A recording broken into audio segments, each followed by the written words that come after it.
کیا تم نے ان منافقوں کو نہیں دیکھا جو اپنے کافر بھائیوں سے جو اہل کتاب ہیں کہا کرتے ہیں کہ اگر تم جلا وطن کیے گئے تو ہم بھی تمہارے ساتھ نکل چلیں گے اور تمہارے بارے میں کبھی کسی کا کہا نہ مانیں گے، اور اگر تم سے جنگ ہوئی تو تمہاری ہی مدد کریں گے، مگر اللہ ظاہر کیے دیتا ہے کہ یہ جھوٹے ہیں۔ اگر وہ نکالے گئے تو یہ ان کے ساتھ نہیں نکلیں گے، اور اگر ان سے جنگ ہوئی تو یہ ان کی مدد نہیں کریں گے، اور اگر مدد کریں گے بھی تو پیٹ پھیر کر بھاگ جائیں گے، پھر ان کو کہیں سے بھی مدد نہ ملے گی۔ مسلمانوں، تمہاری ہیبت ان لوگوں کے دلوں میں اللہ سے بھی بڑھ کر ہے، یہ اس لیے کہ یہ سمجھ نہیں رکھتے۔ یہ سب جمع ہو کر بھی تم سے نہیں لڑ سکیں گے، مگر بستیوں کے قلعوں میں پناہ لے کر یا دیواروں کی اوٹ سے۔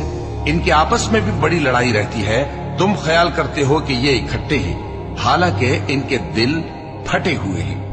یہ اس لیے کہ یہ بے عقل لوگ ہیں۔